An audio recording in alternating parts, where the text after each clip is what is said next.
Hello, this is Mohammed Bey. This is the Trade Broker's Diaries. And this video is going to be a little different. It's going to be mostly unscripted, which is unusual for me, but I want to talk about a subject which is familiar to many trade brokers, and that's the concept of the joker broker. I'm sure you've heard that phrase before. All of us who have attempted to do international trade deals at one time or another have either heard the phrase, used the phrase on someone else, or possibly behind our backs even been called a joker broker. So what is a joker broker? Well, there are many definitions of the term, but the one that fits the best is someone who tries to do something they don't know how to do. Now, a joker broker can be compared with, say, someone who pretends to be a surgeon and doesn't know how to use a scalpel, or a first-year law student who tries to try a case in court in front of a seasoned judge. You would not want a first-year law student to defend you, nor would you want a first-year medical student to do heart surgery. The same concept holds for a joker broker. Nobody who's a serious business person, who owns a multi-million or, God forbid, a multi-billion-dollar corporation, wants someone who doesn't know the meaning of terms and words, or how to use a contract, or in what order things are done in the proceedings of a trade deal, to be involved. Now, there's all kinds of joker brokers, by the way. There are joker brokers who don't know how to hold their temper. There are joker brokers who don't have any manners. There are joker brokers who just don't know the lingo. They don't know what words like backwardation means, or what LNG stands for, or what the correct use of an NC&D is. Some don't have any diplomacy skills, and instead of trying to work out a deal, they instead try to muscle the deal. They try to be strongest person in the room. They try to be king of the hill or big man on campus. And these kinds of attitudes just don't work. People who are in the know in business circles, whether you're dealing with something like LNG or fuel oil or lumber or furniture or any commodity you can think of, whether it's urea, otherwise known as fertilizer, or something else. In many cases, a trade deal is done face-to-face, usually by principals, usually over a cup of coffee or dinner or a few drinks, in some semi-intimate environment like a party or business gathering or some sort of business mixer after work, where the two principals sit down, they make an agreement. Sometimes they'll turn over a napkin and write a few lines on the back of the napkin. The two men or two women or other types of parties, male or female, whatever, will come to an agreement, and then they will agree to send each other information. When that information is exchanged and verified and people agree to the terms, then in the case, say, of an oil deal, a term sheet might be issued.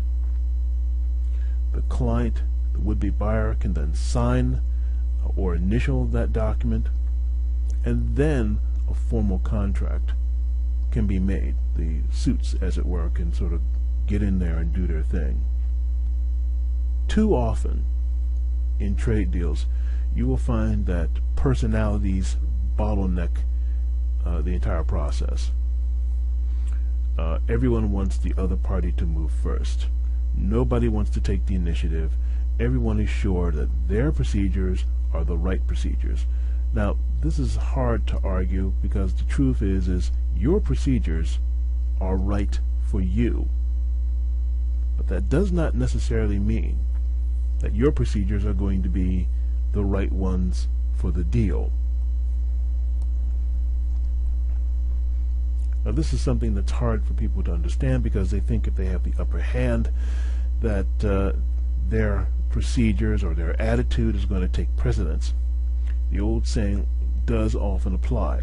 He who has the gold makes the rules, thus the golden rule.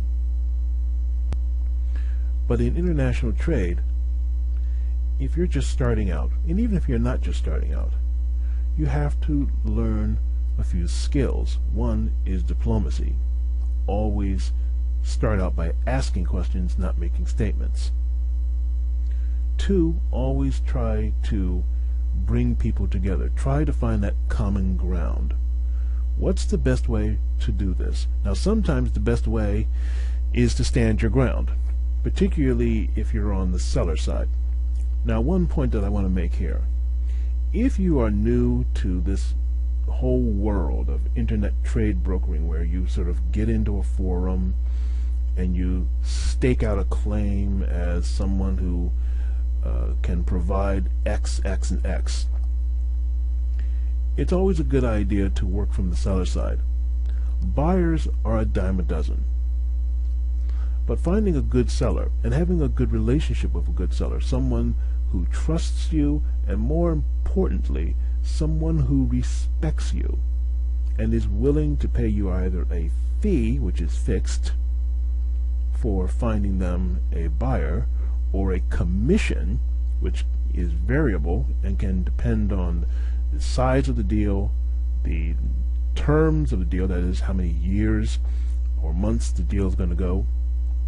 You could easily, if you're fortunate and smart and plan well, you could find yourself involved in a trade deal lasting months or even years.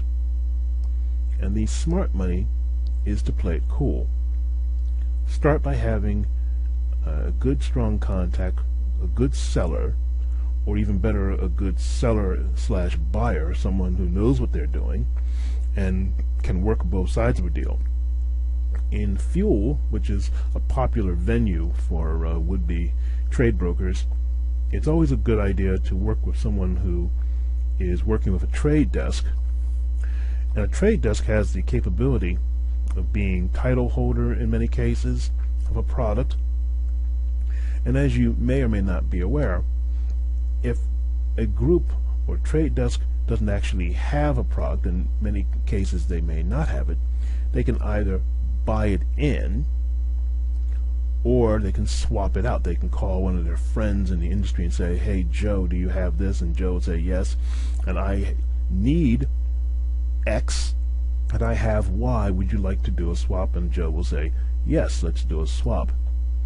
It is idiotic to believe that people are sitting on, in the case of fuel products, commodities such as jet fuel or LNG or LPG.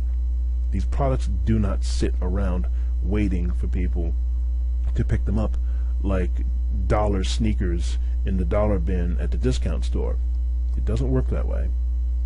And people who think it does and want to mock people who say, "Oh, well, he has to buy the product, or he wants my LOI so he can go get the product." Well, that's how business is done.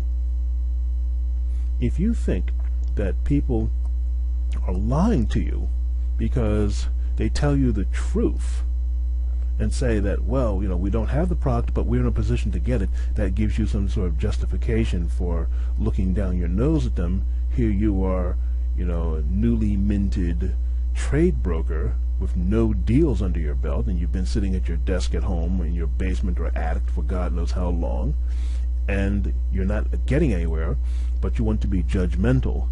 That, my friends, is not going to wash. What you need to do is have a big picture of what you're dealing with. Those of us who are not on the inside working at a trade desk, working for a major like Shell or ExxonMobil or BP in terms of oil products and energy products, we're on the outside looking in. We might as well be like those children you see in the movies, with their faces and their hands pressed to the glass of the restaurant, watching the rich people eat steak. You're on the outside looking in, and no one is obliged to let you in.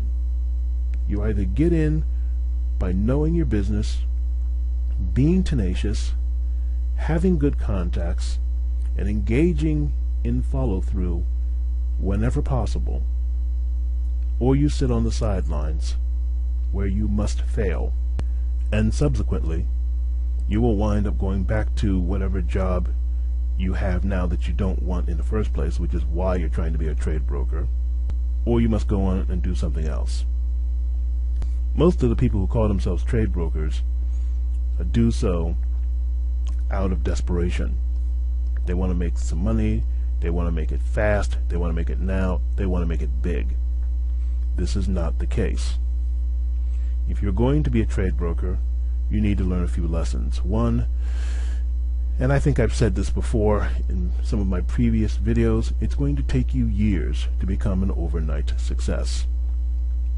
Also, and this is just my humble opinion because this is how I proceed, you should get yourself a good seller or a good combination seller and buyer and work with them.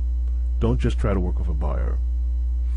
If you work with a buyer only, or a seller only for that matter, or someone who claims to be a seller, nail down your commission or your fee in advance. You may not get it in writing, but you should at least get something, some indication from these individuals telling you whether or not you're going to even be paid. If they say, we're not going to pay you at all, then you don't need to deal with them at all. If they say, I'm willing to pay you a fee if we do a deal, and I'm willing to pay you a commission, but I can't state what the commission is going to be because we don't know what the variables on the deal are, that's a good enough start. If they offer you information, that is texts, PDFs, documents, or they're willing to tell you about the inner nature of the business, listen to them. Learn to be a good listener. This is extremely important in the internet age. The average internet user misuses the internet. They waste their time watching porno or anime or something. If you're going to use the internet on a daily basis, on a weekly basis, on the weekends, late at night in order to conduct trade deals, use it wisely. Get yourself a LinkedIn account, set up a profile, write yourself a nice profile, tell the truth, and above all, know what you're talking about. Do your homework. In any good business, the people who are going to succeed, the people who are going to have the upper hand, are the people who have the information and know how to use it. The internet is a gateway to a fountain of knowledge and a fountain of individuals all over the world, many of whom are very successful and very liberal-minded and willing to share their knowledge with you. You just have to be willing to ask. It's like the old commentary in the Bible, ask and ye shall receive, knock and the door shall be opened, seek and ye shall find. Do this, do your homework, get the facts, know what you're talking about, and those people in high places who just might need someone like yourself for the odd trade deal will take you seriously, and you will be worthy of their faith. If you are not a mandate with any trade desk or company, don't use the word mandate. The word mandate is slowly losing much of its sheen and luster because a lot of people use the term and don't really have the right to use it or don't know what it really means. If you're a mandate, that means you have the authority to speak for a potential buyer or a potential seller. But many companies don't even use the term mandate anymore. So unless your buyer or seller specifically authorizes you to use it, I would refrain from doing so. There's a lot of things you could learn about international trade from people like myself. I've done videos about the subject, but I also advocate that you learn from others as well. There is a host of videos all over YouTube, and at the end of this video or in the links in the description, I will list a few that I have seen and found useful. Contact me if you have any questions. I'm always willing to listen. I'm always willing to help. And as usual, for all of you YouTube and other file sharing service users, please always comment, rate, and subscribe. I'm your host, Muhammad Bey. Thank you very much for watching this video, and take care.